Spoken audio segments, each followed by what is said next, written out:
Días jóvenes, espero que se encuentren muy bien. Me da mucho gusto poder saludarlos por este medio. El día de hoy vamos a hacer un breve repaso al tema de identificación de cambios químicos y el lenguaje de la química, el cual lo pueden encontrar en su libro de texto de la página 144 a la 158, por si gustan consultarlo. Bueno, en la naturaleza existe una serie de cambios en la materia que se manifiestan mediante procesos químicos. Técnicamente, a los procesos químicos en química se le denomina reacciones químicas. Dichos cambios en la materia se clasifican en dos tipos, los cambios físicos y los cambios químicos.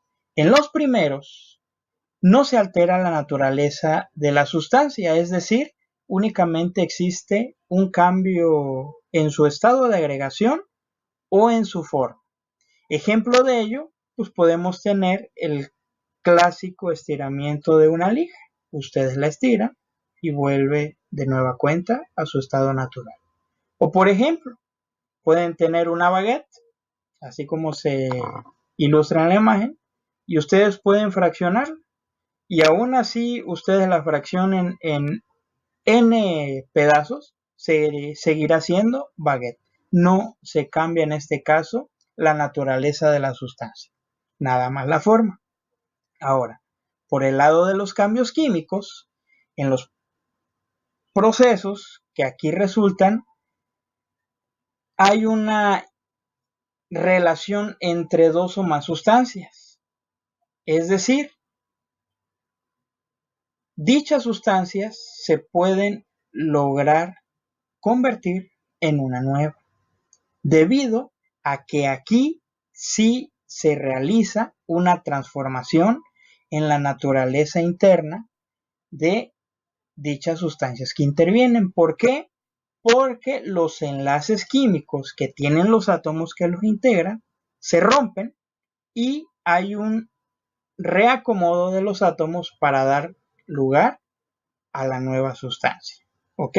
Entonces, de manera general, para identificarlo, en el cambio físico no se cambia, en este caso, la materia.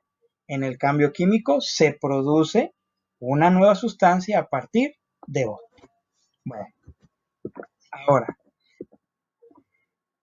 ¿cómo me doy cuenta de que se está efectuando o se llevó a cabo un cambio químico? Bueno, existen 4 manifestaciones claras, las cuales son: hay un cambio de color, es decir, al momento en que empiezan a reaccionar las sustancias que intervienen, las vamos a ver de un color y al finalizar la reacción las vamos a ver de otro. Ahí es una manera de ver que ya se llevó a cabo un cambio químico. La otra es por medio de la manifestación de una efervescencia.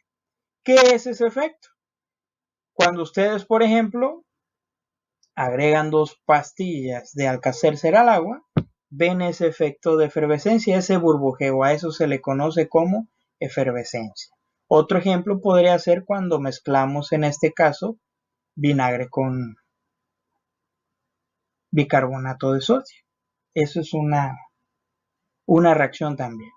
Ahora, formación de un precipitado. ¿A qué se refiere con eso? Bueno, las sustancias que intervienen dan paso a que se forme otra sustancia, pero en estado sólido, y debido a su alta densidad, esa sustancia sólida que va a hacer se va a depositar en el fondo del recipiente que lo contiene. Y finalmente, la última manifestación o las últimas manifestaciones pueden ser por medio de la emisión de luz o de calor. ¿Ok? Si tenemos estas manifestaciones presentes en una reacción, es casi seguro que ahí se está llevando un cambio químico.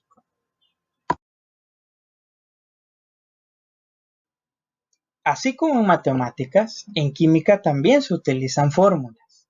Una fórmula química es la representación escrita de la molécula de un compuesto. Mediante una fórmula química podemos conocer qué elementos intervienen. Ahora, ¿cuáles son las partes primordiales que integran una fórmula química? Son 3 elementos. Símbolo de los elementos, los cuales son las letras que representan a cada uno de los elementos que se encuentran en la tabla periódica. Un coeficiente, que va a ser un número que va a tener el tamaño de los símbolos y que se coloca del lado izquierdo. Este nos va a indicar el número de moléculas presentes de ese compuesto. Por el otro lado, vamos a tener un número pequeño que se coloca del lado derecho inferior de los símbolos de los elementos, el cual recibe el nombre de subíndice. Este subíndice nos va a indicar el número de átomos del elemento que se encuentra presente. Aquí es importante recalcar lo siguiente. Coeficiente, si nosotros por alguna cuestión lo cambiáramos, no va a cambiar la sustancia. Únicamente cambia la cantidad. Pero en cambio, si nosotros modificamos el subíndice, ahí sí va a cambiar la composición de la sustancia. Y vamos a ver este ejemplo de cómo es que intervienen estos dos números. Por ejemplo, ácido sulfúrico. Aquí tenemos la fórmula general, H2SO4, que nos indica aquí que en esta fórmula existen 2 hidrógenos, un azufre y 4 oxígenos. Ahí está indicado. Ahora, es importante mencionar lo siguiente. En la cuestión de los subíndices y los coeficientes, el número 1 no se coloca. Es decir, vamos a empezar a ver nosotros coeficientes y subíndices a partir del número 2. El 1 no se coloca. Y aquí lo vemos claramente en el caso del azufre. ¿Existe cuántos azufre? 1 nada más. Ahora, por el lado de coeficiente, ¿cuántas moléculas de ácido sulfúrico hay? Hay 1, porque nada más está una fórmula. Vámonos con el de abajo. En este caso, si yo les preguntara, ¿cuántas moléculas, ¿sale? ¿Cuántas moléculas de ácido sulfúrico hay? Ustedes me van a responder 5.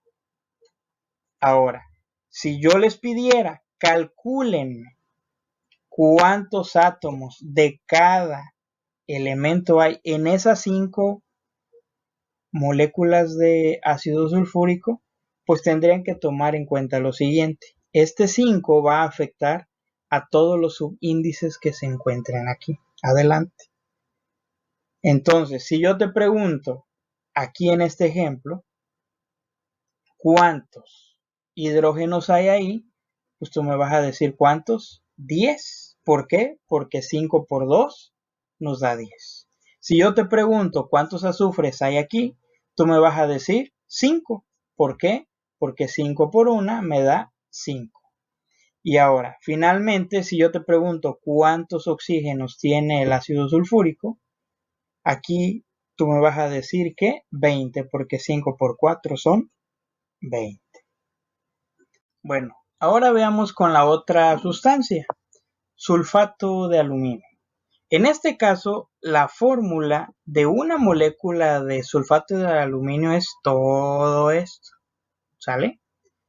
Aquí, como pueden ver, de coeficiente nada más tenemos un 1, pero el 1 no se pone, por eso no aparece. Ahí nos indica una molécula. Ahora, ¿qué tiene de curiosidad o de raro esto? Esto que está entre paréntesis se llama radical, en este caso es radical sulfato. Y este se encuentra presente ¿cuántas veces? 3 veces, es decir, todo esto que está encerrado es como si actuara como un elemento, pero en este caso no es un elemento nada más, sino que actúa como tal nada más. Eso recibe el nombre de radical.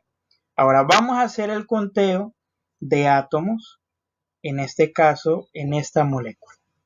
¿Cuántos aluminios hay ahí? Hay 2. ¿Por qué? Porque aquí no los indica el subíndice. Vámonos aquí. ¿Cuántos átomos de azufre hay? Alguien va a decir 1. Pues no. Hay que tomar en cuenta este subíndice que afecta a todo el radical. Este afecta todo lo que está aquí adentro. Entonces, 3 por 1, 3. Por lo tanto, hay 3 azufres. Vámonos con el oxígeno. ¿Cuántos oxígenos tiene? 4 por 3, 12. ¿Ok?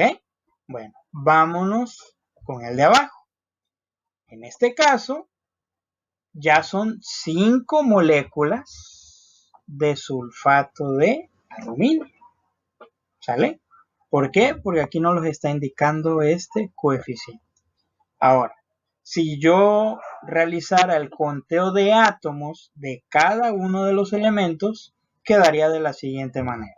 ¿Cuántos aluminios hay en esas 5 moléculas? 5 por 2, 10. Vámonos con esto. ¿Cuántos azufres? 3 por 1, 3. Por 5, porque recuerden que este 5 va a afectar a todo. Entonces, ¿cuánto nos queda? 3 por 1, 3. 3 por 5, 15. ¿Ok? Vámonos con el oxígeno. ¿Cuántos oxígenos tiene el sulfato de aluminio? 4 por 3, 12. Por 5, 60. ¿Ok? De esa manera es como se realiza dicho conteo, jóvenes. Ahora vamos a ver el dolor de cabeza de todos, las ecuaciones. Pues también se utilizan en química, pero aquí se denominan ecuaciones químicas. Una ecuación química es la representación gráfica de una reacción mediante la utilización de símbolos y fórmulas químicas, las cuales nos van a indicar de manera cualitativa, es decir, qué elementos forman a esa reacción, y de manera cuantitativa, es decir, la cantidad de las sustancias que intervienen como reactivos y como productos. Ahora, ¿cuáles son los elementos más importantes? Aquí los tenemos. Una ecuación se clasifica, podríamos decirlo, en 2 partes. Una zona que va a estar indicada antes de una flechita que se va a denominar reactivos, y la otra zona que se va a denominar productos. ¿Cómo vamos a poderlo separar? Pues efectivamente por esta flechita que indica reacciona o se produce. Eso nos indica esa flechita. Todo lo que está detrás de la flecha será reactivo, todo lo que está después de la flecha será producto. Y aquí podemos ver, se utilizan coeficientes, utilizamos símbolos de elementos, aquí los pueden ver, utilizamos subíndices también, y esta parte verde son estados de agregación de esa sustancia, es decir, su estado físico. Ahora, ¿qué información nos va a proporcionar una ecuación química? Bueno, la información importante es la siguiente. Nos va a indicar qué sustancias son los reactivos, qué sustancias son los productos. Si la reacción es irreversible, se indica con una sola flechita de izquierda a derecha. Si es reversible, la flecha va a estar indicada para ambos lados. Puede ser que en ocasiones se utilicen 2 flechas, una hacia la izquierda y otra hacia la derecha, o únicamente como esta. Si las sustancias que intervienen están en estado sólido, en estado líquido o en estado gaseoso, si una sustancia está en solución acuosa mezclada con agua, Si alguna sustancia se desprende, va a estar indicada con la flecha hacia arriba. Si alguna se precipita porque es insoluble en el medio en donde está, va a estar indicada con la flecha hacia abajo. Si la reacción absorbe calor, un delta más, o si desprende calor, un delta menos. Eso lo vamos a ver más adelante. Y la proporción de cada una de las sustancias por medio de coeficientes, es decir, cuántas moléculas intervienen. ¿Sale? Ahora vamos a ver el siguiente ejemplo. Aquí tenemos la reacción química del óxido de mercurio, al cual se le suministra calor, reacciona y se separa en mercurio y en oxígeno. ¿Ok? Ahora, ¿qué información, si yo les diera esa ecuación, qué información ustedes me podrían indicar? Pues muy sencillo. Tenemos como producto al mercurio, tenemos como producto también al oxígeno, se está desprendiendo oxígeno. Mi reactivo es únicamente el óxido de mercurio, ¿sale? Se le suministra calor, esto está en estado sólido, esto se produce en estado sólido y esto en estado gas. Esa sería la información que ustedes me podrían describir en esa reacción. Bueno, bueno, jóvenes, ahora el turno es de ustedes. Ahí les voy a dejar este pequeño ejercicio ya para que vayan ustedes practicando con lo hoy repasado y lo revisamos en la siguiente clase. Saludos, cuídense mucho y esto ha sido todo por hoy. Cuídense.